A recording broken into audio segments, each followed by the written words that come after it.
So I apologize for missing the show last week, but I'm excited to get started with a new topic tonight and share with you my thoughts about junior development. And also, I'm going to talk about talent tonight. What makes a talented player? What do I look for in a talented player, and things like that. I think we have a problem with my feed here. Let's see, is the feed going through? Maybe, yes, I think our feed is working.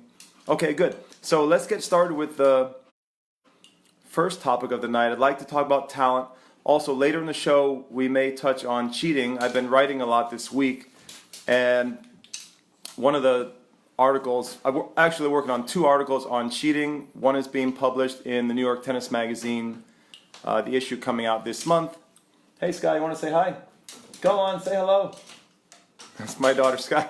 So tonight, just before the show started, I was snuggling my new baby, this baby Ocean, and my daughter had to do her clarinet practice, so I said, well, I probably should... Saxophone. All right, sorry. She said saxophone. So there was a lot going on in the Lewitt household just before the show started out, but now I'm starting to settle in, and we'll get going with the program. Guys, I've been appreciating everyone who's tuning into the podcast. The podcast is blowing up. We're getting hundreds of listens per week, so my audience is growing. I really appreciate you guys supporting the podcast. We're on iTunes now. We are on SoundCloud and all of the podcasting directories, and we're adding new ones as I learn about them. But we're pretty much everywhere, and I know that people are really loving to watch the show that way. So thank you so much. Listen to the show that way. But thank you so much for supporting the show that way, and I appreciate everyone who listens and tunes in, and we're going to keep offering that podcast format. I think it's really convenient for everyone. So thank you so much for that. Thank you for the waves, guys. Let's get into the program. Without further ado, we talk about talent. Talent is one of those subjects. Talent ID is a notoriously difficult subject to come to a conclusion about. Talent, if you go to conferences, there are experts who specialize in talent and talent ID, and there are many different opinions among coaches about what makes a talented player, what's important and what is not important.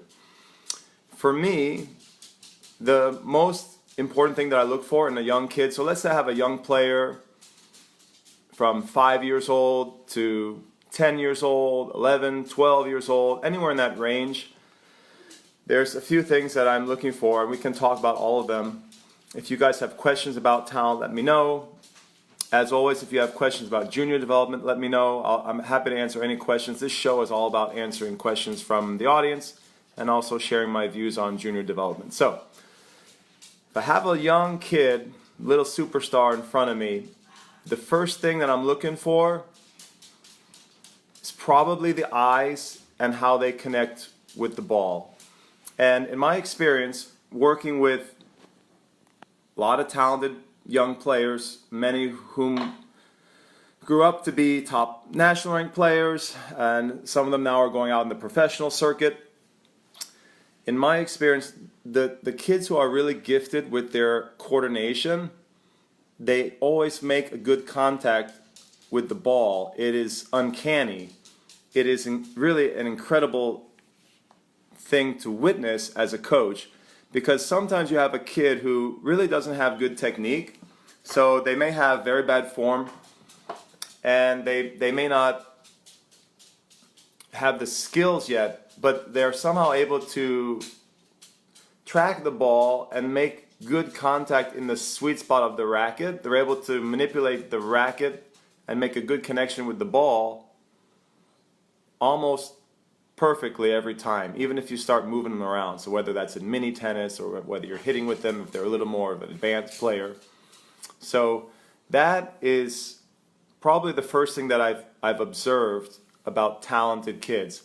And even the word talent and talented is a very loaded word now, because there have been many books in popular culture now about talent, the talent code, for example, and other books like that, which talk about how perhaps talent is more of a learned behavior or an attribute that is more about hard work.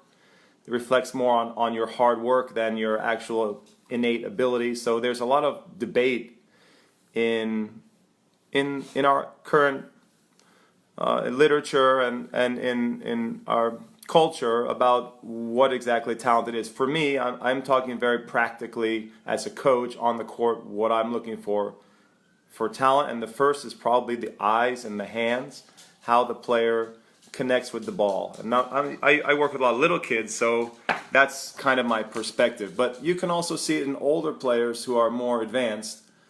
They usually make a lot of clean contact with the ball. They have tremendous eyes. Another way you can kind of judge that is, for example, if they play well outdoors. Players play well in conditions like wind and sun and shadows and things like that.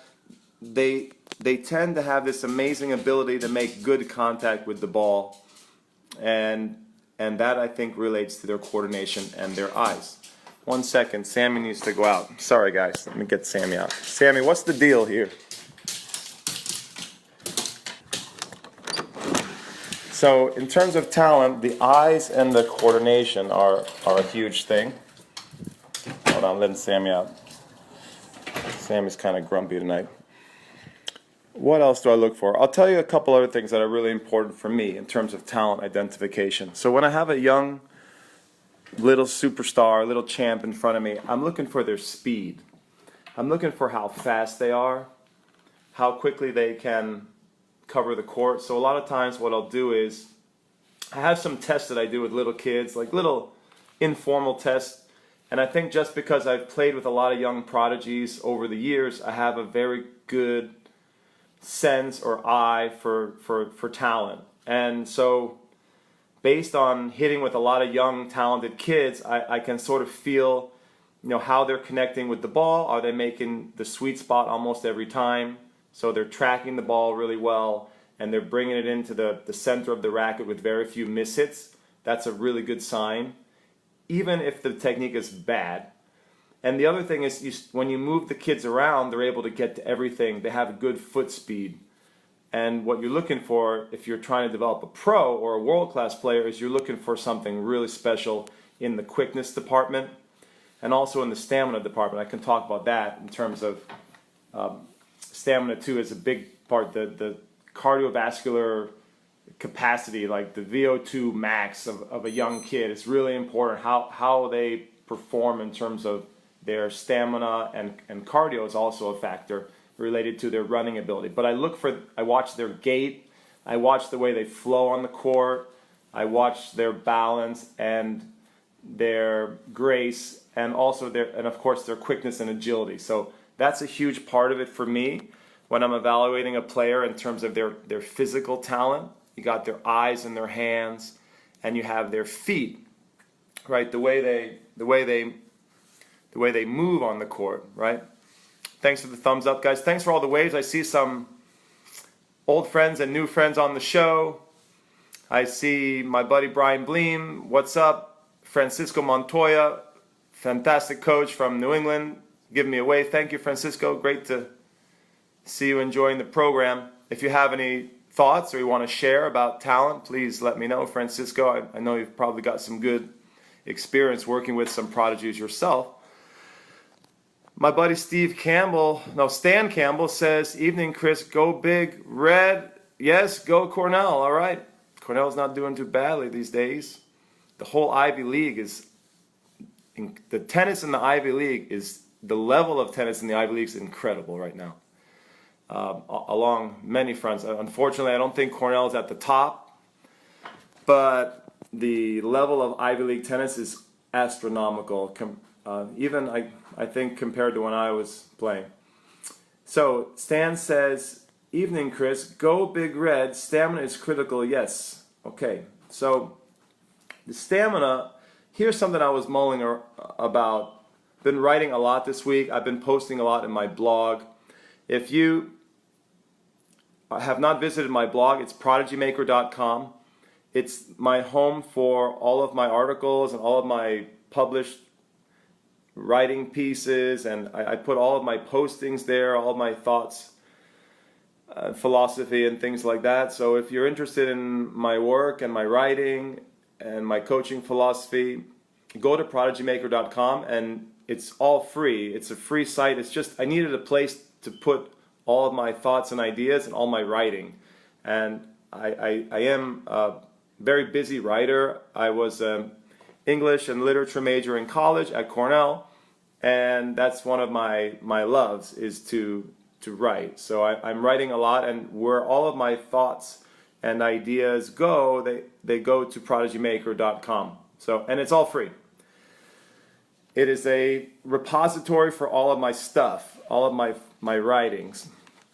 Check it out if you haven't been there before. Also, I put a lot of quotes and wisdom from the Spanish legends. So I've studied with many Spanish legends, and I tried to have a section where we have quotes from all the great Spanish coaches and different advice and wisdom from the legends from Spain, like Pato Alvarez and Tony Nadal and Luis Bruguera and many, many others. So check it out. If not, Stan Campbell says, enjoyed doing tournaments for you. Back then, stamina keeps you in the game physically and mentally. Yes, so here's my brief thought about stamina. If you have a young kid in front of you and you're trying to figure out what their physical talents are, right? They should be able to run very fast. If you put them on a simple test like a mile or a mile and a half, they should be blazing fast. And obviously it depends on the age, but I was just sort of throwing around some numbers. I have some students who run cross country, for example. They run 5Ks or 3Ks. I think most children should be able to run, if they're a little bit older, like between 10 and 12, let's say. This is very rough estimation, but I was kind of bouncing around in my head. They should be able to run a 5K, you know, at least six minutes, maybe a little more, a little less, 6 minutes per mile pace, just to be a top national player. You know, that's probably not even world class. And then I would expect a very, very off the charts kid in terms of stamina and good running ability to do better than that. So they run a 5K in 18 or less, maybe with the very special kid even faster, or a mile in 5 minutes or less. You know, for a young kid, probably 5 minutes, very good. Under 6 minutes probably for a kid who is maybe like a national level kid. Certainly not much higher than that. We do a mile run in my academy in the summertime, and the national ranked kids usually are sub 6 minutes on a mile. Maybe they're a little older, but that's also uphill. But basically, Sky, if you want to be on the show, you come join us here. But that's also like a giant hill. Okay, my daughter's tuning in. She's chiming in her advice. Come and join me if you want to join the show and talk about it. So there has to be a good running ability. They don't have to be able to run like Kipchoge, but they got to be able to run very well. And I think that stamina part's critical. The speed is another thing you should measure. When you have a little kid, one of the questions I ask them is I say, are you the fastest kid in your class? And I'm hoping that the answer is yes, right? Can you stop opening that? Because it's noisy. Oh. And then on the podcast, it's going to sound real bad. Sorry. Yeah. Do you need me to sign that? I need to fill the information. Right now? On the show? Not right now. I'm trying to run a professional show here. You have to do it right now, but no. You don't have to do Sorry. it right now. It's my daughter. But This is a professional program. okay, you don't have to do it right All right, now. I'll do it later. Thank you. Okay, so one of the things I asked the kids, are you the fastest kid in your class? And they better give me the answer yes, because if they're not the fastest kid in their little world, like with 20 or 30 kids in their class, that's not a good sign, right? And if they are the fastest kid in their class, I ask them, are you the fastest kid in your school or in your grade? And I'm hoping to get the jackpot of, yes, we ran races, we were in gym class. I guess a lot of kids, there's not a lot of stuff going on in gym class anymore. A lot of gym class is getting cut out, but that's another story. But I'm hoping to get the answer, yes, I run in gym class and I'm the first one, or I'm the second one always. I'm one of the fastest kids in my grade, or potentially I'm one of the fastest ones in my school. If they're the fastest one in their school, that is a very, very good sign. And sometimes I get kids who run track, so they actually know their times, their distances for 100 meters or 200 meters or 400 meters or 1500 meter. And I think that's very interesting for me, trying to figure out, sort of roughshod, but trying to figure out where a kid's physical talent lies based on those numbers.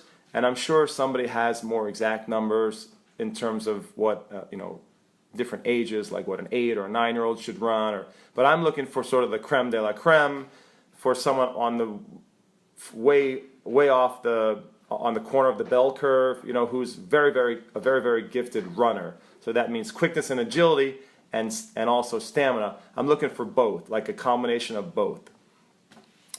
Those are some of the physical things that I look for: the eyes and hands, and the running capability. That would be the legs and the feet, so to speak.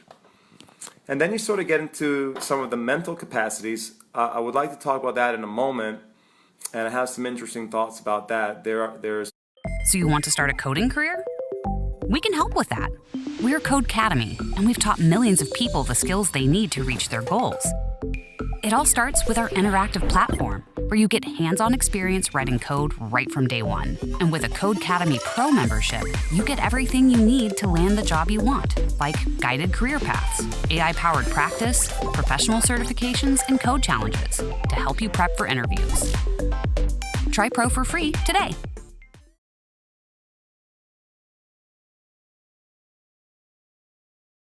People always ask how I run my company and still have time to actually live my life.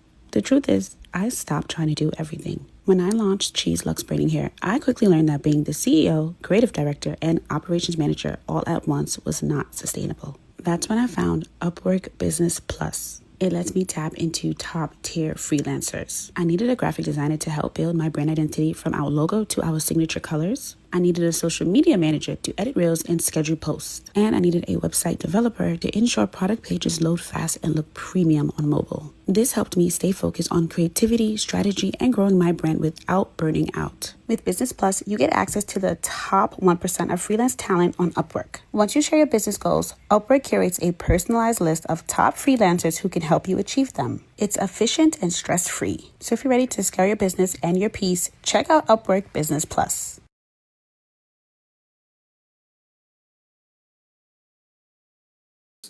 The sort of the physical gifts of a player, and I'm very pragmatic. So on the court, I'm really obsessed with that. I want to know about the physical gifts, and then there are also the more intangibles, like the mentality, the emotional control, the way the kids wire.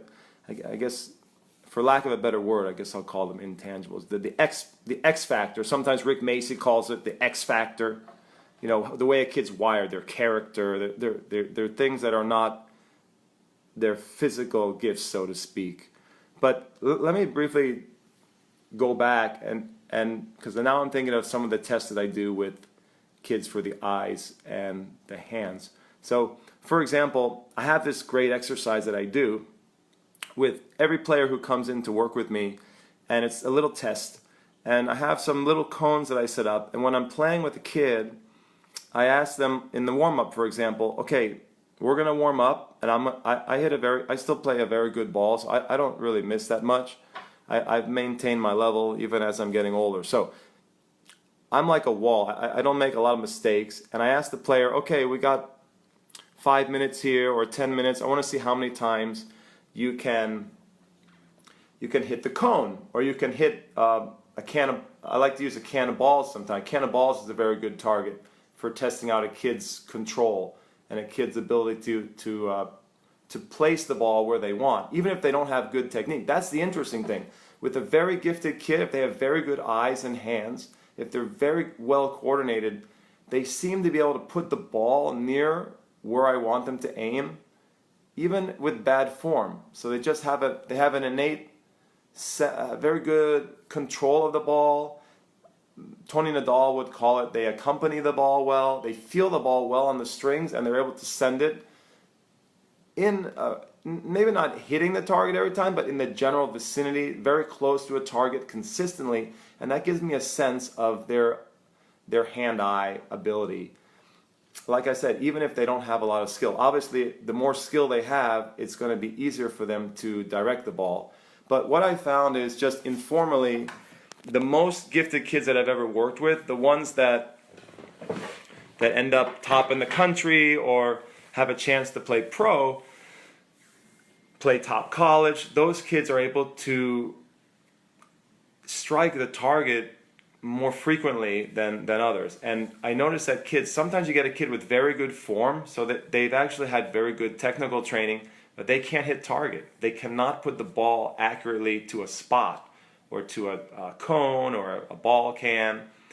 And I just find it really interesting. I've done this test with hundreds of kids. I usually do it sort of in my initial lesson, and I monitor it as we go along, sort of see if their accuracy is improving. Little informal test that I do.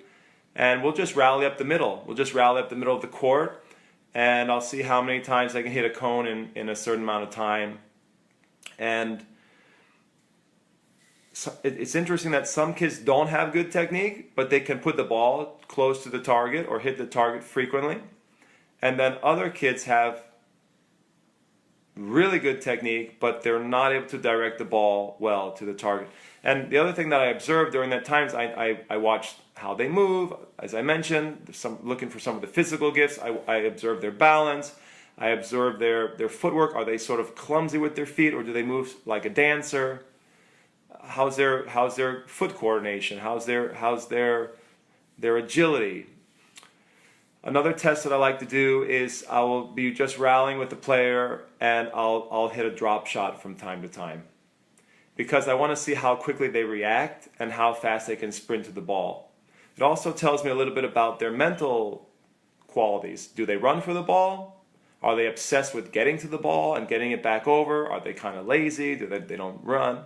So that's another little test that I do. So I'll just play and occasionally give a drop shot or a short ball, and I like to observe how they move. If they move very quickly to that, they get to the ball with no issue, or if they struggle in their movement, and if they're a little bit slow or clumsy, I observe that. And maybe some of these tests may sound very simple, but for me they're very powerful, because I've been coaching and playing, specifically playing. I played with a lot of very, very talented kids between the age of 5 and, let's say, 12. So I sort of have this weird, esoteric knowledge about that age and how they play. Like, I played points with lots of kids, hundreds of kids that age, and I think that is unique. Not many coaches have actually played and felt the ball and observed up close the way really gifted kids hit. And I guess that's just a weird stroke of luck that I've just happened to, from the very beginning, when I first started getting into coaching, I had a chance to work with this kid TJ Pura, who was an amazing prodigy. He played, I believe, for Duke, and TJ was my coach's student, Gilad Bloom. And that was sort of my first exposure to a really gifted prodigy. TJ was an amazing little kid at 8 or 9 or 10. I used to hit with him, and I used to go to his house in Bedford, New York, and he had his own court, and I used to play with him there, and I used to play with him during some of Gilad's lessons and things like that. And I used to help out with his game, and Gilad was his main coach, and I used to help him. And that was my first chance to hit with a little kid and sort of be around a prodigy who was really, really talented and very special. We can talk about the mental qualities of those kids too. I've written a lot about the mental qualities of prodigies. Those are some other things that I look for. So anyway, that's how I sort of got the ball rolling. And then over the years, I've got a chance to play with many, many kids from, like I said, very young. Like I have this little boy, David Zaretsky, really talented little boy. We started around between 4 and 5, and now he's 7, turning 8. Amazing little player from Boston. You know, I get to play with little kids like that. I think it's very unique to be able to experience that and hit with very talented kids for their age, very precocious kids. So that gives me a perspective. And then when I have new kids who come in to work with me, I like to play with them as long as I can still play. And I don't see, unless I have some major injury, I should be able to play with pretty much anyone who comes in for the foreseeable future. I keep building up that experience and learning more and more about what are the gifts of young prodigies. So that's sort of where I'm coming from. And yeah, what other tests do I do? Do I do any other little tests for young ones? Those are the ones, the simple ones that I do to evaluate their eyes, their hands, I observe their movement and foot speed. I heard that Robert Lansdorp has a test for the eyes and the hands, and what he does is he shoots the ball up way high in the air, like a cloud touch, and he asks the kids to, I think they hit it off the bounce, or they have to take it on the rise. I read this in an article, or maybe it was in a podcast I heard it. It sounds like something Lansdorp would do. So it's basically, he's evaluating the same thing that I'm talking about. He's hitting the ball way up in the air, and then the kids have to pick it up cleanly off the bounce like a short hop. And Lansdorp used to say that some of his best players were able to, pick it up cleanly, and others struggled. The kids that ended up more like college players, they struggled to pick up the ball on the rise like that. And that's sort of the kind of test that I'm talking about. I have my own little test that I do when I'm hitting with young kids.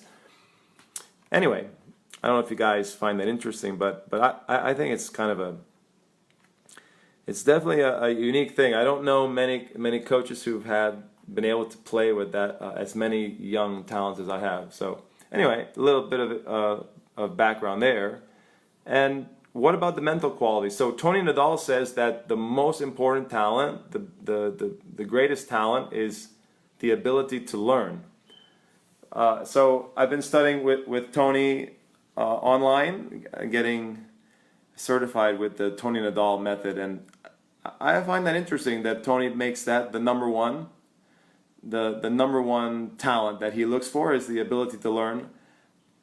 I don't know if I would say that that's number one. For me, I have sort of a whole group of talents that I'm looking for, because you ever imagine a video game, like a role-playing game, and you have I guess this is for the I generation, but you have all of the strengths of the main character of the game, the level, then they're all levels, like level 10 or level 100, and the video game character, I guess the avatar, gets a score for their skill in each area. So, for example, you have a player with a different strengths in different fighting skills and energy levels and defense and things like that. I don't play I don't play any video games anymore, but I'm just saying, when I was a kid, I used to play a lot of video games. So it reminds me of a role-playing game. So when a young prodigy comes in, or any kid comes in, I'm sort of evaluating them like a video game character. If that makes sense. I think about, okay, if this was on a scale of 1 to 100, I give this player maybe a 95 on quickness, 90 on stamina, a 98 on hand-eye coordination, and then on, mental strength, and I have a whole sort of checklist in my mind. I haven't codified it into an actual document. Like, I don't actually go through a checklist where I write down the score, but I guess I could do that. But it's just sort of an informal thing that I do in my head. I kind of look at the kid like they're a video. You ever see? I'm dating myself, but you know, like The Legend of Zelda or Final Fantasy. Final Fantasy is a great role-playing game. I think I'm dating myself now. You know, these are cool games when I was a teenager or something. Okay, do those still exist? I don't even know. All right, I don't like video games now. I don't like when my son plays video games. It wastes a lot of time. Anyway, but when the kid comes in, I'm like, okay, where do they score on all these different skills? And that's sort of how I talent ID them. And there's never one. Like, there's never just one or two talents. Because I think that one of the biggest mistakes coaches make, and parents too, this is interesting, parents make a lot of mistakes with talent ID. They pick out one or two categories that are good, and they don't realize that there's a bunch of other categories that they're neglecting to observe, or they discount those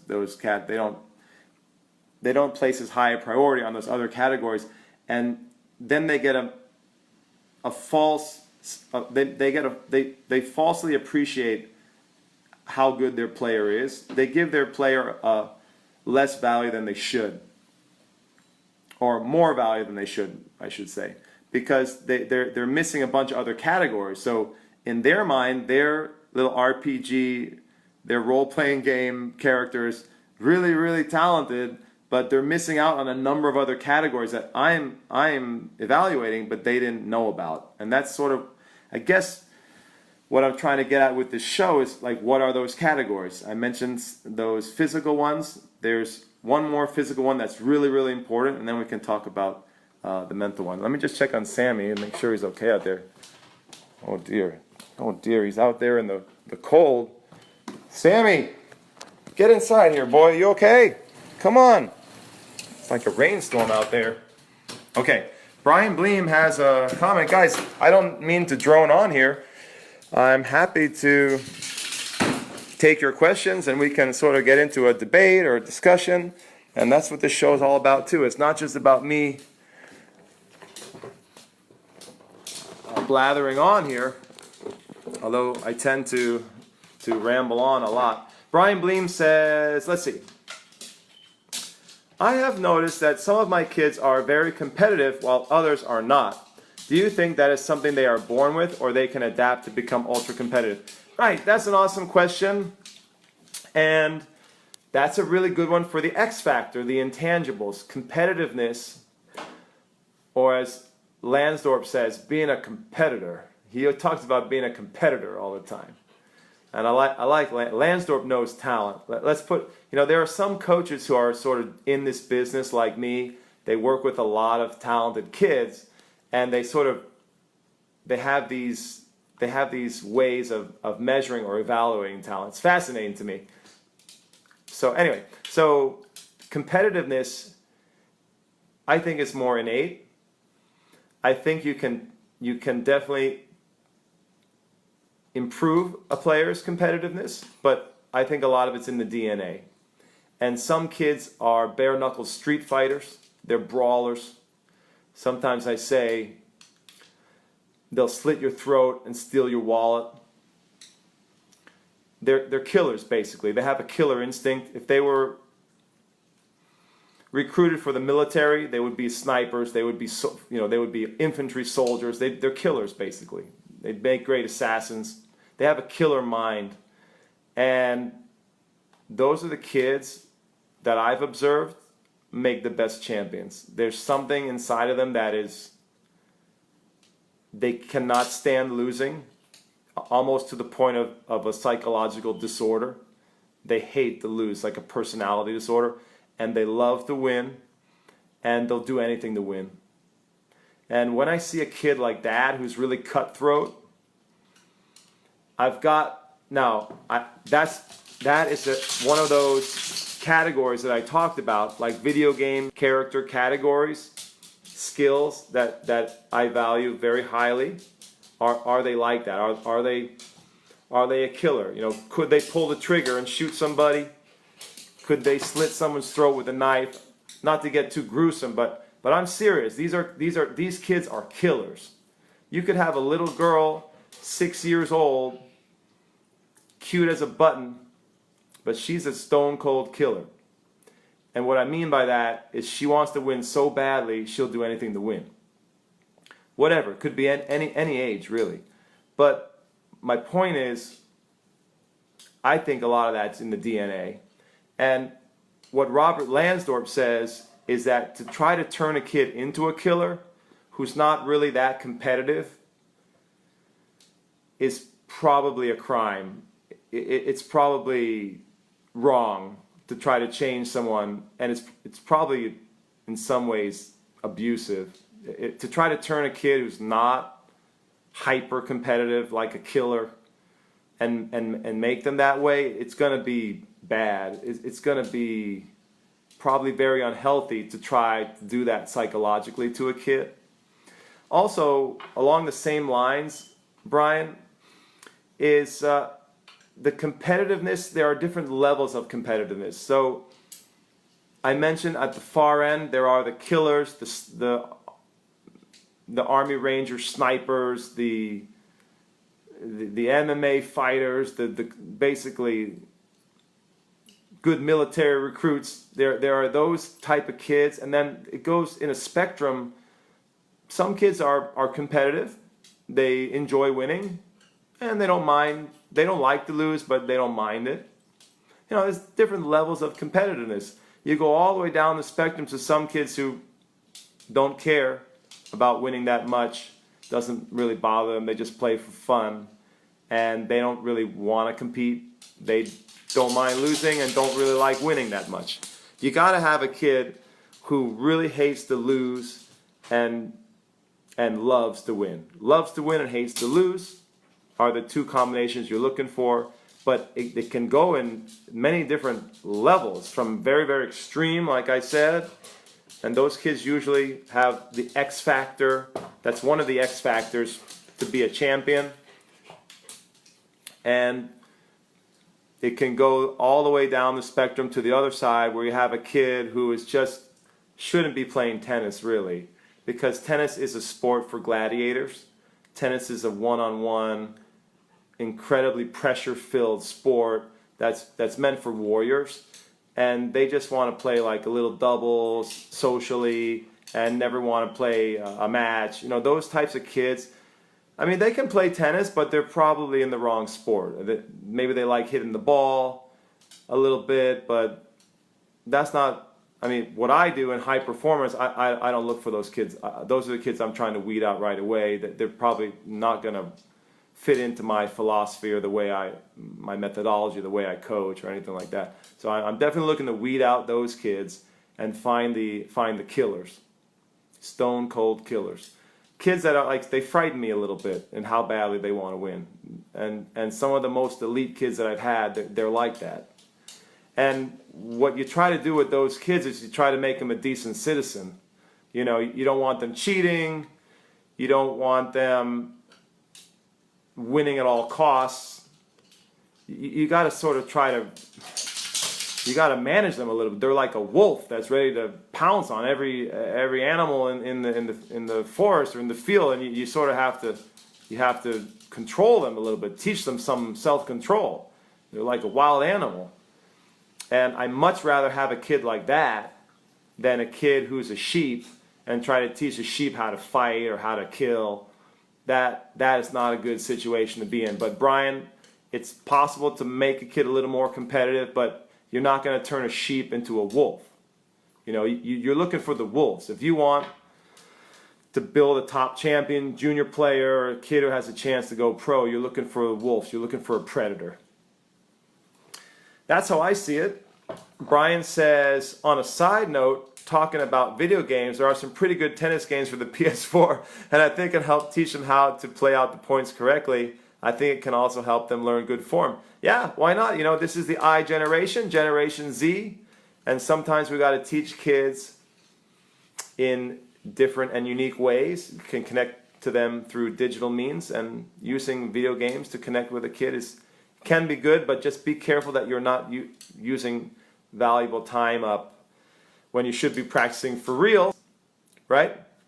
Brian Bleem also says, I think having a strong ping pong background has also helped me learn the point construction. Sure thing, Brian. Ping pong is great, and I just about every tennis player I know loves to play ping pong, and Bjorn Borg was an amazing ping pong player.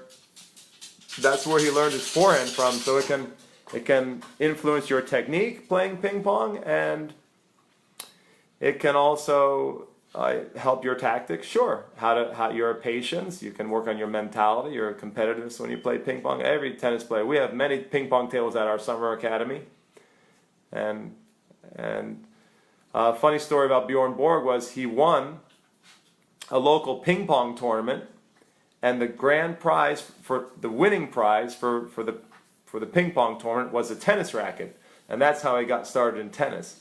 Very cool story about the beginning of Bjorn Borg's tennis career.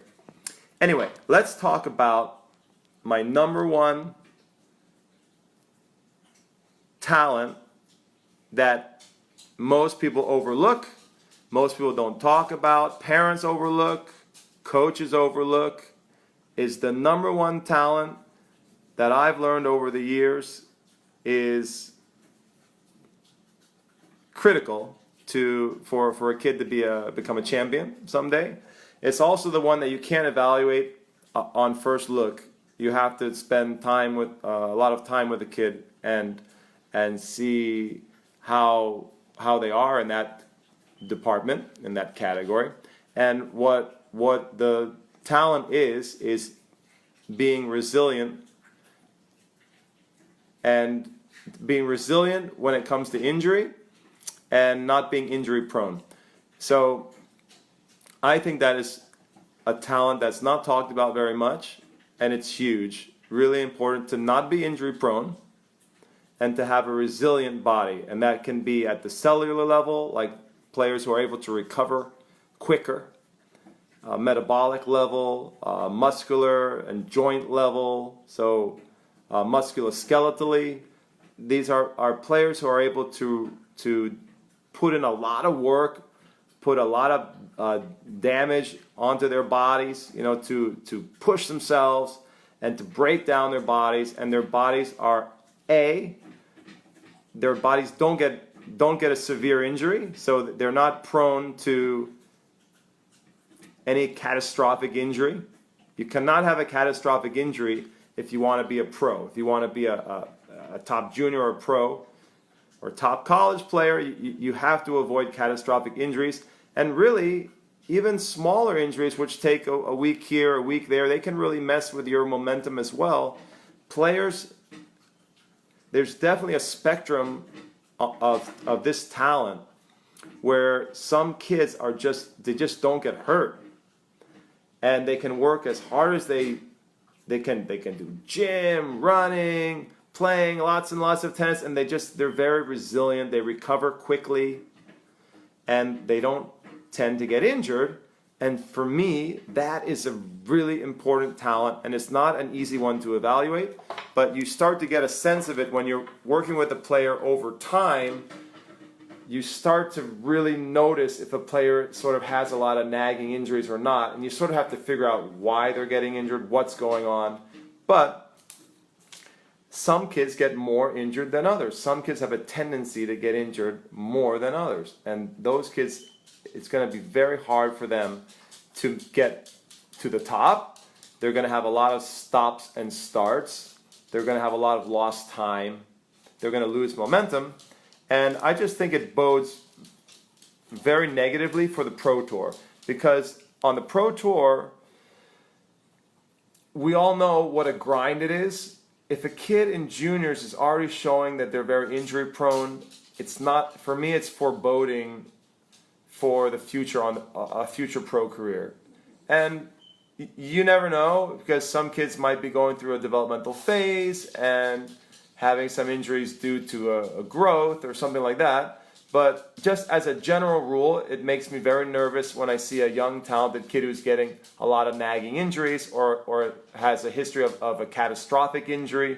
Very bad sign. I think if you look at the players, the greatest players of all time, the players who are on top of the world, they've had very few injuries in their career. Roger Federer comes to mind, who had a decade or more of professional tennis, playing the whole grinding tour, and I don't think he had one catastrophic injury. Hardly, I don't think he missed a Grand Slam, not once. You know, he had recently the knee injury, but that's just one example of many. And then how many times have you heard of a very talented, quote unquote, talented player or kid who lost their career because of a catastrophic injury, or they just had too many smaller injuries or minor injuries that just kept adding up and nagging and nagging and nagging, and they couldn't get to where they wanted to be. They couldn't reach their highest UTR because of something going on physically. So in the physical department, that is huge. And for my video game character, you have some players, some characters who are really good. No, I'm not letting you out there. You're not going out there. Because last time, you peed all over the couch. No, I'm not doing it. No. Guys, Sammy wants to go to the couch tonight, but it's not going to happen because he peed all over the couch, and that's not cool. No. I'm not doing it. No. Don't even give me that look. All right. Oh, where was I? Okay. Should we talk about mental gifts, the X factors? Brian Bleem mentioned competitiveness. Thank you, buddy. That's a great one. I don't even think I was planning to talk about that one, but that's a very important one. How could I forget that? What about what Tony Nadal says, the ability to learn, being a good listener, being coachable, having a good character, being respectful. Tony Nadal talks about that. That is a talent. Not being crazy, being able to control your emotions, having a great focus, being a great student. All of those qualities are very, very important to success. And that is definitely a talent. What I don't believe is those things can work like magic on a player who doesn't have the physical gifts. Just don't believe that. I know that some like to argue that it's all in the mind, where there's a will, there's a way. If you put in the hours, the hard work, you can get there. And I'm just not buying that. I think there is a baseline level of talent. And talent for me is all these different categories that I'm sort of talking about. There may be other categories that you guys have in mind. You share them with me, because I'm always trying to learn and expand the categories that I evaluate kids on.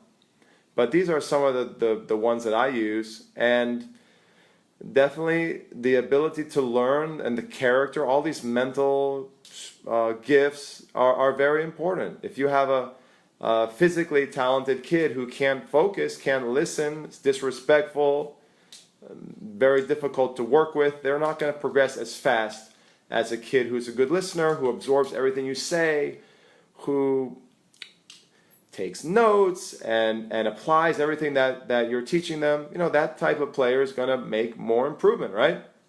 Going to improve faster. So this gets back to an essay that I'm writing on time and talent.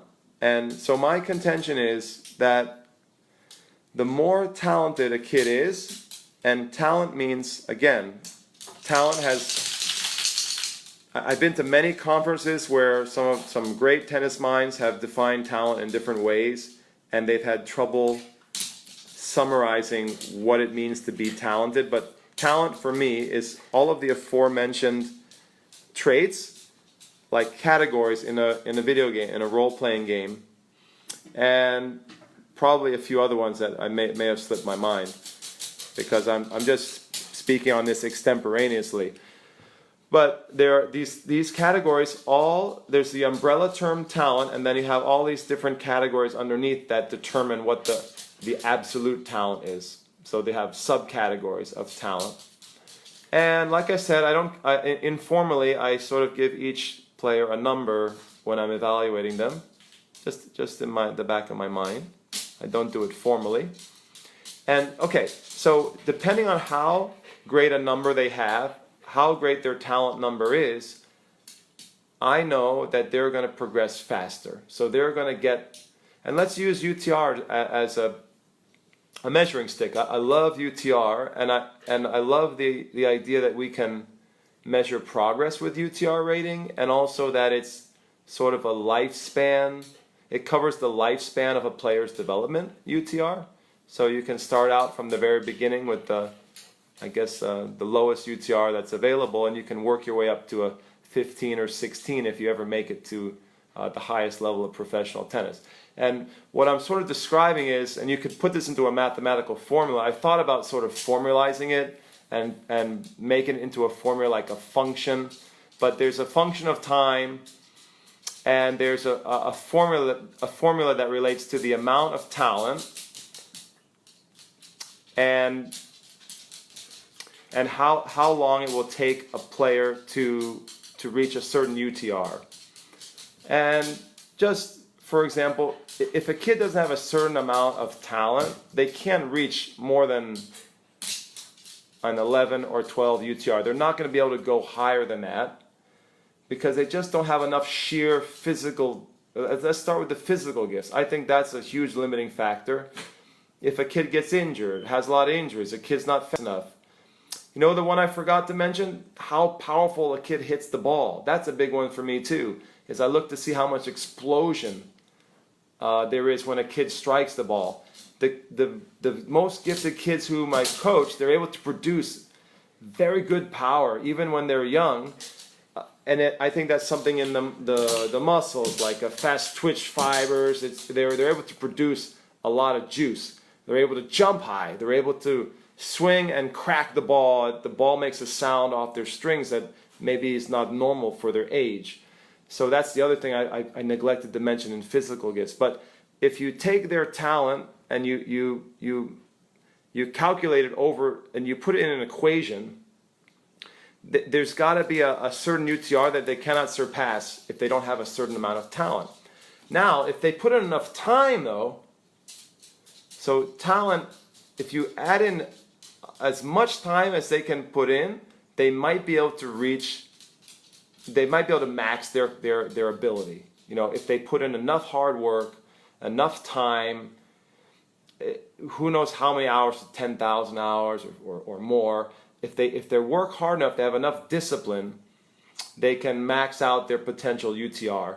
But in my experience, most kids never reach their full potential UTR because they have a deficit. A lot of times they don't work hard enough. So that's where sort of the talent code perspective sort of comes into play, where your talent is how hard you work, right? How hard you're willing to go after and persevere towards the goal of improving as a tennis player. For me, that is a huge part of reaching your max UTR. And I've sort of dabbled with putting this all into an equation, whether it's a function of time or a function of how hard you work, and then also your talent number. I'm interested in putting it into some sort of simple mathematical model. Kind of interesting. But I think you can sort of start to predict a player's max UTR, which is literally their highest achievement in tennis. Like for me, I got to around a 13 UTR in my life. As a player, I had some big wins in college over some top national ranked players, and over the years, I think I got to around 13 UTR. In my whole life, working my ass off, right? That's as good as I could get as a player. And that was a failure for me because I wanted to be a legitimate pro, a good ATP pro. And anywhere between 12 and 13 UTR means you're playing Division 1 and maybe playing some futures, right? So that's sort of where I ended up in my whole life. So I worked all those years, decades, right, to reach my max UTR. And that's kind of the journey that I'm talking about. I think it's really interesting. After everything I did, all of the hard work that I put in, that was where I maxed out. And for example, I think my actual talents, I have some that are quite low, especially physically. Like I'm not the fastest kid, don't have the greatest endurance, but I think I make up for it with some of my hard work and, with the, how they say work ethic and things like that, and my focus and concentration. I'm a very, very disciplined hard worker. So I sort of was able to get to a pretty decent lifetime UTR based on that effort. But I think I was always going to be somewhat limited because of my talent number, especially on the physical side of things was going to limit me. But for example, I've had a number of injuries in my career, just my personal life example, because I know it so well. I've had a number of serious injuries. I had, for example, I tore my MCL in my knee. Now that cost me a lot of time in terms of development. And I think that if I had a less injury prone body, I probably could have maybe got a little higher in my max lifetime UTR. Just for example, you can see kind of where I'm coming from. Now, sometimes you have a player who's super, super talented physically. They have these amazing physical gifts, but maybe they weren't willing to work as hard as me. I've played with a number of guys, practiced with a number of guys, 12, 13 UTR, and they're lazy. They didn't have nearly the work ethic that I had, or that I have now. But they were able to make the same level max lifetime UTR because they had more of the physical talent than I ever had, just genetically. And I find that interesting. I think they probably could have gone a lot higher if they had my mental talents, right? I think in many ways as a coach, especially as a high performance coach, I'm looking to find kids that have better physical talents than I ever had, and I'm trying to impart on them my mental strengths, my mental talents, my hard work ethic, my character, all of those things that I mentioned. I'm a very good student. I wasn't when I was a kid, but not, as I got older, I became much more respectful and listened to all my coaches and things like that. So you guys see sort of the variables that I'm playing with here, the variables of this equation, so to speak. Very rough mathematical model of how you can achieve your lifetime UTR. So related to coaches, right? So with coaches, hey, I see some old friends waving. Thank you. David Getz, great coach. Hey, David, how are you? David, you know talent. And I still remember a workshop, USDA high performance workshop we did, where you talked about how the kids you look to recruit, they love to win and hate to lose. I remember that very clearly, and we were in the same working group in that workshop. It was a high performance coaching workshop, and I still remember that, and I still use it today. I use it on the show tonight. Champions, talented kids, they hate to lose and they love to win. And you always said that you look for those kids to recruit for your college team. I thought that was very interesting. So Jim Kane says, Jim's a big supporter of the program. Of course, talent is number one and can lead to success and can expedite the journey to success. But one needs all the building blocks of Coach Wooden's pyramid of success to reach the very top. He's talking about John Wooden, the legendary basketball coach. A top tennis coach can recognize the building blocks and be the cement to build a strong, solid foundation. As you know, Chris, we can learn from coaches in other sports, parents, teachers, and people the athlete crossed paths with during their formative years. Absolutely, Jim. And I don't know, I've read some of Wooden's work, but I don't know the pyramid. Maybe you can explain to us what was part of Coach Wooden's pyramid. But the building blocks that you're talking about are sort of the categories that I've been discussing. They are the skill levels for the video game RPG player, for the character. And those are the building blocks that, yes, we as coaches need to sort of bring together and maximize. And like you said, be the cement for those building blocks. That's a good way to put it. That's a good imagery. And our job as a coach is to maximize all of those talents, right? that gets me to the sort of the second thrust of the program, which is what makes a talented coach. And for me, a talented coach is able to maximize a player's gifts. And a talented coach is able to take a player to his or her highest UTR, highest lifetime max UTR in as short a time as possible. If you remember on a previous episode of the show, I was talking about how tennis is not necessarily a marathon. It can be thought of as a sprint, or it can be thought of as a marathon that you want to sprint, like Kipchoge.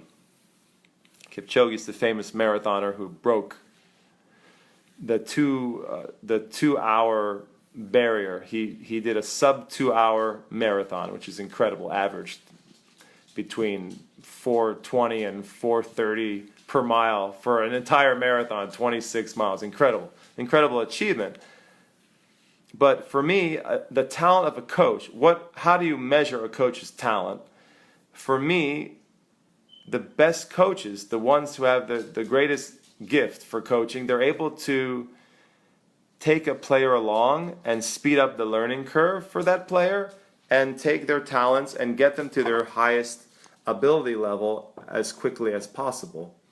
And so I'm just fascinated by this relationship between time and talent, whether it's the time for a coach working with a player, or the time it takes for a player to reach their max UTR, their max lifetime UTR, for example. So here's the other thing. I think it's a fallacy, and it's wrong. It's wrong to say or to believe that if you just work hard enough, you can make it. Let's say you can make it to the pro level. Let's say above 14 UTR. Because to be a decent pro, you've got to be probably 14 or higher UTR. Probably going to put you in the top 800 in the world. Maybe you got to be 14 and a half to be 8, somewhere in that area. And okay, we usually sell this to a lot of our students. We say if you work hard enough. So in the equation that I was sort of roughly describing, did you like my equation as an English major? My attempt at mathematics as an English major, an English and literature major. Anyway, I'm still interested in math. Okay, you have this equation, and we tell kids that if they work hard enough, that they will be able to achieve this max number. They'll be able to be a 14 and a half or higher UTR. And let's just be honest, that's not true, right? That's in some way, for some players, that's impossible. Based on the equation that I was talking about, if they don't have enough of the physical talents, if their talent number or their total talent number, you can go through in the subcategories, but if their total talent number is not high enough, they can work as hard as they'd like, but they're not going to be able to get that big time result. They'll probably end up like maybe an 11 UTR or an 11 and a half, which is still pretty good. You're still going to play college at 11 and a half, but you're not going to be near a pro. So it's a bit of a fallacy to say that to young kids, but also we don't want to cut the dream short. We don't want kids to not work their hardest. So we sort of sell that to kids, and I do it too. I say, yeah, you can achieve anything if you work hard enough. But we should know that as adults who've been through life, that is not always the case. I can tell you that I worked very, very hard to be, I always wanted to I had this dream to be an ATP professional, and it never materialized for me. It's one of the big failures in my life. It didn't happen for me. And I know that I am innately a very hard worker. That's part of my character. So I think that we probably should keep telling kids that hard work is going to pay off, that they can accomplish their dream. But I'm always a little wary to say you can accomplish anything with hard work, because your hard work is not going to override your talent number. Also, how does time fit into the equation? As I mentioned, I think there's a function of time happening within this equation. So what I mean by that is time is not infinite. If you want to achieve a 14 or 14 and a half max lifetime UTR, you only have a certain number of hours per week to train, a certain number of days per year, and you only have a certain amount of time in your career to achieve that max lifetime UTR. For most people, that's between the age of from 5 to 18 years old. 18 years old is sort of an arbitrary endpoint for a lot of juniors, but some players will keep it going, keep the dream going through, let's say, 22, which is when they, more or less, when they graduate from college, right? And then that's sort of the end for most players. Now, some players will continue trying to improve their max lifetime UTR after college into their 20s and 30s, and that's very commendable. They give themselves more time. They need more time in the equation to try to max out their lifetime ability, right? And that is cool, but for most people, even then it's a finite amount. If you play into your 20s and 30s, it's a finite amount, but for most people, you have a limited amount of time to achieve your max lifetime ability. And in this case, I would use the UTR as an easy way to measure someone's lifetime achievement in tennis. It's really cool to have that rating now because we could never think about your ability that way because it would only be ranking. You'd have to get a certain ranking level. I guess we could do it in ranking level, but it's more interesting to me to see the change in UTR, the development of UTR over a player's lifespan, which is a very cool thing about UTR. So anyway, let's say you have a week of training in front of you, just getting to the near term, right? So here's another interesting part of talent and time. For talented kids, really talented kids who have a high talent number, the big number that I was mentioning, right? For those really talented kids, they don't have to practice as much time to achieve the improvement in UTR, the improvement in their ability week to week, month to month, or even year to year. So if assuming that their work ethic is a constant, they're working as hard as everyone else, and if they have a very high talent number, they will be able to train fewer hours. They will be able to spend less time than kids who have a lower talent number. So you see how I'm sort of formulating this equation. You have time, you have some sort of function of time, you have your talent number, and you have also your work, the intensity of the work that you're willing to put in. I maybe call it work ethic. Maybe that's got to fit into the equation somehow, right? And what's interesting for me is the kids who I coach who are less talented, they don't have a high talent number, they don't have as many gifts.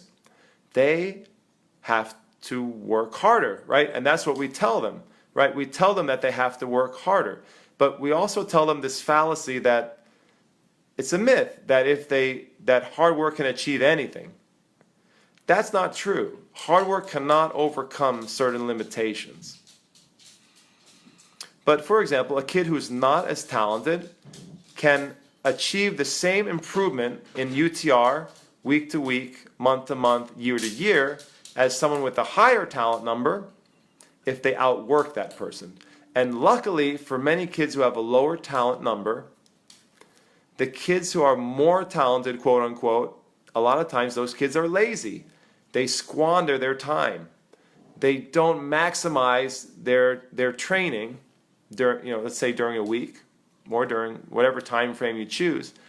And I find that fascinating. How many times have you heard about the talented, quote unquote, player who is underachieving? And then you hear about a player who's less gifted, less talented, who's overachieving. And in the end, they're able to achieve a similar max lifetime UTR. And so these are two classic examples. And then there's everywhere in between. But my point is, we definitely want to max out the work ethic side of the equation, the intensity of the work, the engagement with the work, the focus, and some of that is related to that we talked about, the X factor of talents. And there's not much we can do about the physical talents. Those are genetic, primarily genetic. We can try to enhance them. Some of them are you can enhance, especially with young kids, you can train physical gifts and try to improve them, and that's all well and good too. But let's just take the overall talent number, the level of the giftedness of a kid, and we're trying to get them to max out their work, how hard they work. And what that means is the kids with more talent don't have to put in as much time. That's the bottom line. And that may not be fair. So Tony Nadal was talking about this subject in a recent course online I was taking with him. I was taking a class with him online, and he was talking about how the ability to work, let's see, how was he saying it? He was saying, it's great if you have talent and things take less time for you, but he said, sometimes with a kid, their great talent is their work ethic. He was saying their great talent is how hard they work, and those kids, it will take longer for them to achieve, but they still are tremendously talented. And I sort of disagree with that in a way, because time is finite. This is the really important point, that time is not infinite.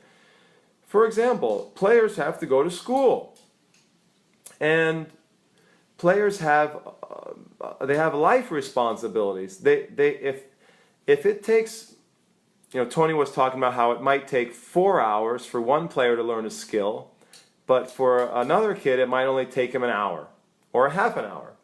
And he was saying, don't discount the player who it takes 4 hours with. If they have a tremendous work ethic, they can still be great. They can still be a great player. But what I'm saying is, yes, that's true, but it's going to be such a harder road for them, because they're going to have to spend so much more time to achieve a certain skill level or to achieve different skills, and the whole journey is going to take them a heck of a long time, a heck of a lot longer than it would take the kid who can learn something in a half an hour or an hour. This fascinating class, and Tony was talking about this subject, because time, we all have limited time. In today's society, we know how we're so pressed for time. And everyone is talking about how we expect instant gratification. We expect things to happen quickly. Time is compressed, especially here in New York City where I live. Everything has to happen fast.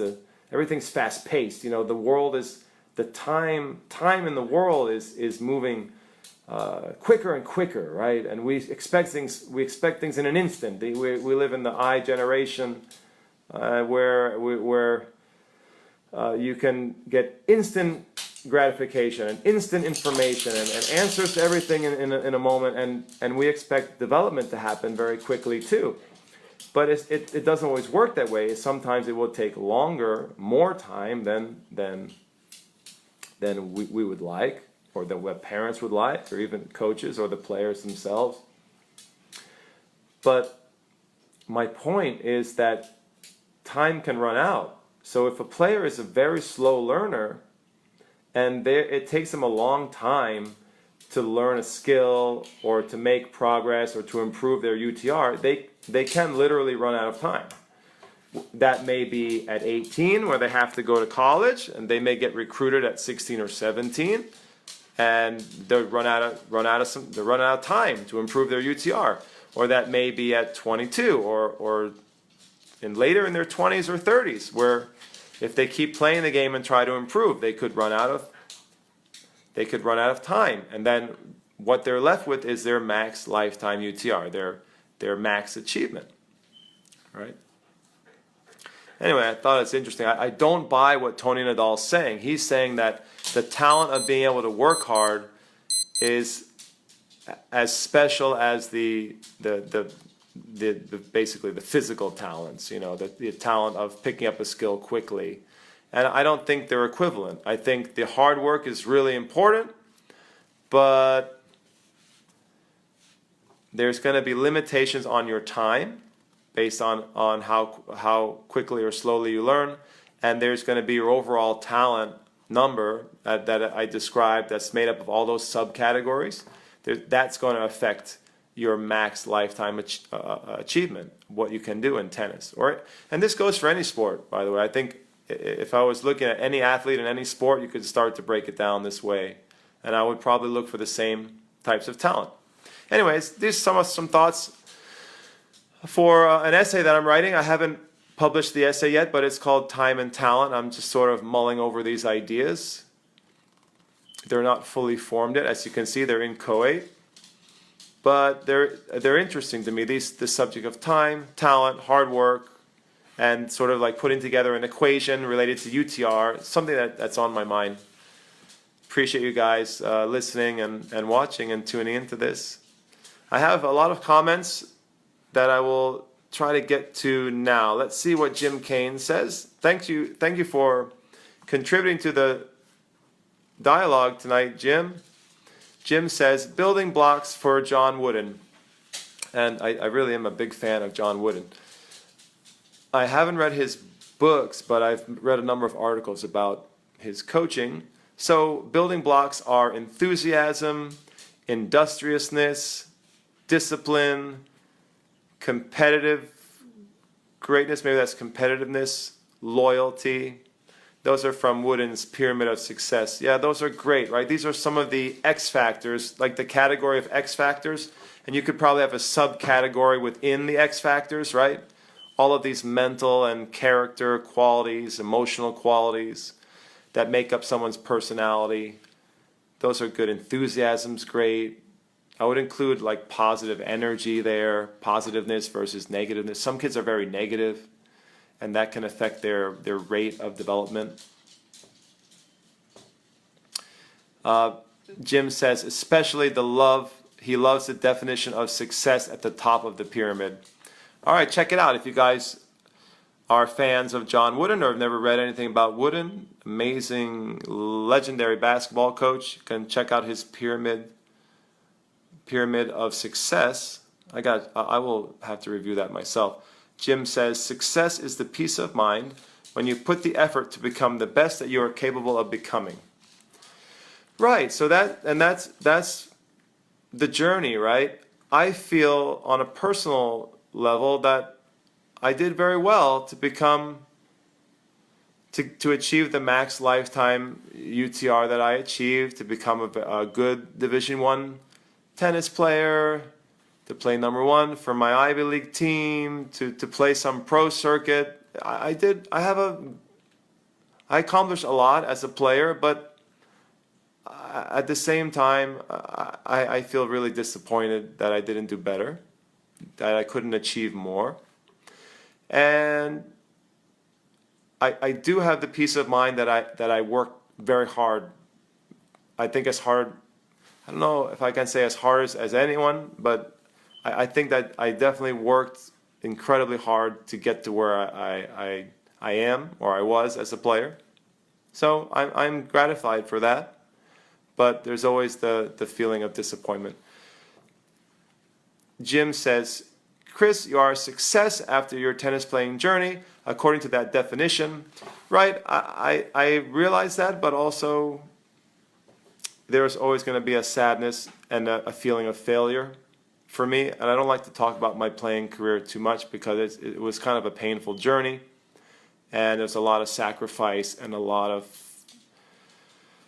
many years of training and all that hard work, and to never achieve the big dream is I still feel it's a big failure for me on a personal level. So a lot of my students and parents, they want to talk to me about it, and I was like, yes, I will talk to you about my playing career, but I don't want to talk too much about it because it's going to make me really angry, and I'm going to feel big disappointment and sad. So I talk about it a little because I want to share my experiences with my students, of course, and help them.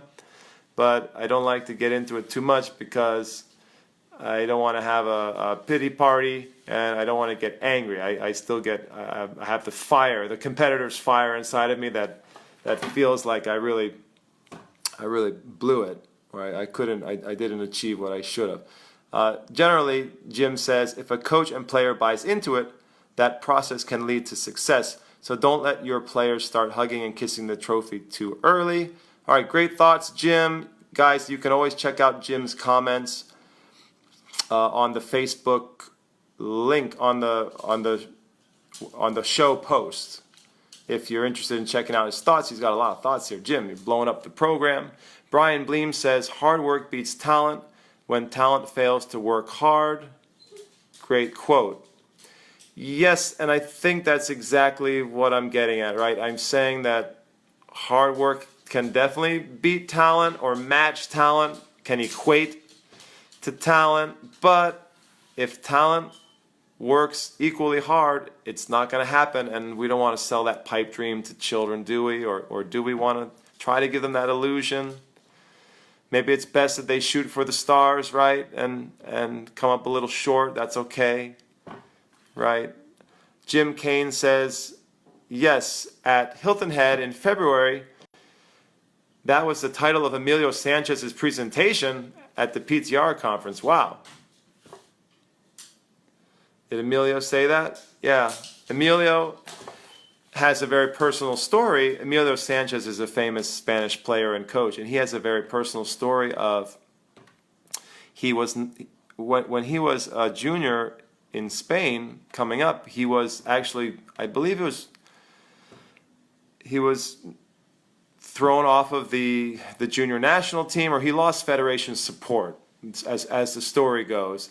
And so the Federation of Spain didn't feel that he could be a professional.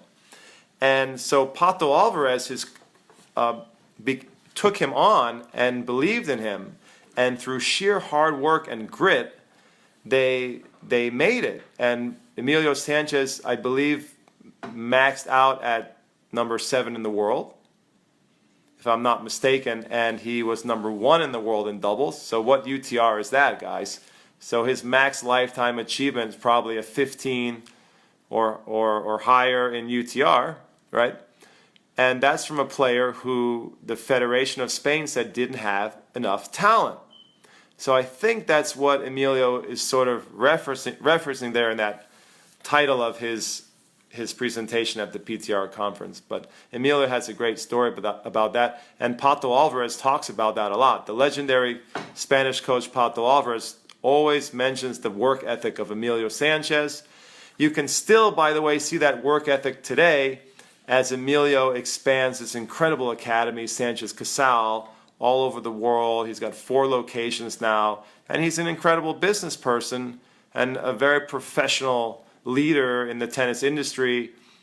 You can see the industriousness of Emilio Sanchez, and you can see how hard work can bring you incredible success. But the point is that he had some talent. It wasn't like they just, Pato Alvarez just took him off the street. I mean, Emilio Sanchez was still a very highly ranked junior in Spain, and he obviously had enough talent to make it to a 15 UTR, top 10 in the world level.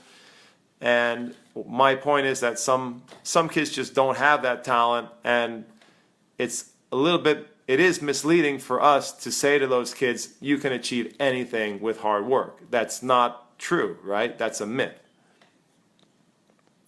Brian Bleem says, I guess this would be better. Hard work can beat talent when talent fails to work hard. Yes, that's what we're describing here. So guys, it's been an awesome show. I thought we were going to maybe get into talking about cheating, but you know what? Let's leave it for next week. The discussion on talent has been really cool, and I appreciate everyone tuning in and sharing their thoughts. I think that as coaches, we need to try to maximize our players' talents, and we need to try to move them along as quickly as possible. Time has this unique relationship to talent. We need to understand that when a player is less talented, first we need to make a proper assessment of the talent. And then when we have a player who is less talented, right? God, I use talent a lot in this show tonight, and I know that some coaches. Have you ever heard that some coaches won't even mention the word talent? It's like a dirty word, a taboo word. So I am certainly not afraid to use the word talent, but I'm using it and I've defined it in my own way using these different subcategories, right? So the thing is that we need to understand as coaches, when a player is less talented, quote unquote talented, we got to get them to work harder and we need more time. So if you have a less talented kid, bottom line, you have a less talented kid who's going to a really tough private school, who's doing 5 hours of homework a night. Okay, what's up, Sammy? What's up, buddy? You got to go to bed. You're not napping tonight. You're all wired, huh? Sammy's enjoying the show. He's been up all the whole time here. He hasn't been napping at all.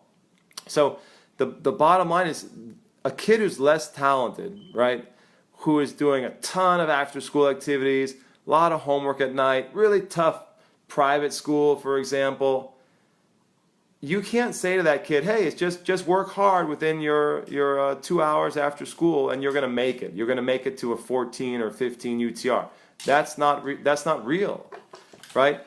Now, if you have a kid who's off the charts talented, got a super high talent number, they might be able to achieve more with less time.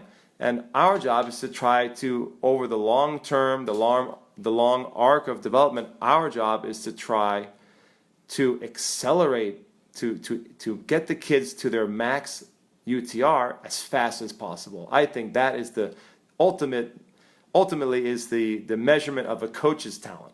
That is what makes a great coach, a legendary coach, is someone who is somehow able to accelerate a player's improvement and get them to their highest achievement level, their highest ability level in the shortest amount of time. And I think the legendary coaches of all time, they found a formula to do that. It could be, there may be different ways to quickly get to the top of the mountain, to get to the peak, but they found a way to do it. And that is how time relates to measuring a coach's ability. And that's why I always say that the best coaches develop kids faster. Now, the kid may not have as much talent, relatively speaking, so they won't ultimately get to the highest UTR level as someone with more talent. But the best coaches are able to help them achieve their best potential playing level as fast as possible. If it takes one coach 2 extra years to get a kid to 14 UTR or 13 UTR or whatever UTR you're using as a metric, and it takes another coach 2 years less, if there's a 2-year differential, in my opinion, the coach who's able to get the player to, let's say, 13 UTR in 2 years less time, that coach has more talent. That coach has more ability. And that, I think, is the key the key takeaway for coaches and also for parents who are looking to judge coaches. Parents have a notoriously difficult time discerning who is a better coach than another. And that gets back to training systems and training methods. Maybe a topic for another show, but what a coach chooses to train, what a coach chooses to prioritize at different times of a player's development, that's going to affect how long it takes to reach the max UTR of a player. And in my opinion, a lot of coaches waste a lot of time. Their systems are not efficient. That's why I talk about how to teach modern technique to young kids early on, try to save time. I'm always talking about how to save time. If you ever come to one of my workshops, one of my coaching presentations, I talk a lot about saving time, finding the best, most efficient way to develop a player. And that's kind of what I'm talking about. I'm trying to always think, how can you quickly get a player from A to B? How do you get a player from A to B in the fastest way possible to save time? So anyway, that's how I see it. You have to always analyze yourself as a coach and say, yes, don't ever rest on your laurels. Don't ever say to yourself, well, I developed this player to 13 UTR, and I developed this player to 14 UTR, and I developed this national champion and this professional player. Always ask yourself, okay, I did that, but now with the next kid who has that amount of talent, can I shave the development time down? Can I do it in less time? Can I find a way to streamline my process, my method, to make it more efficient and better? And I think we should all be trying to do that, trying to develop a more simple and efficient way to develop our players. So with every player that I work with, after I have successes, I go back to the drawing board and I say to myself, okay, with this next kid coming in, how can I do it a little better? How can I develop the forehand a little faster? How can I develop the complete game here so this player can max out their UTR a year sooner than I did with this other player that I coach? You know, that kind of thing. I think we should always be challenging ourselves to work faster and better and to shave the development time off for our players. So that's my parting thoughts about that. Guys, thank you for all of the waves and all of the participation. It was an awesome show. I hope you enjoyed this little bit rambling talk, but as you can see, an interesting discussion about time and talent and coaching. And we'll have to talk about cheating next time on the program. If you notice, if you look at the show notes for all the episodes, this is episode 26. If you look at the show notes, you will see that we talk about cheating a lot on this program because I think it's just a travesty. It's just an embarrassment that junior tennis allows cheating. So we'll have to talk about it again. I was thinking to myself, you talk about cheating so much. That's kind of repetitive, but it's a really sore spot for me. It's an issue that I take very personally.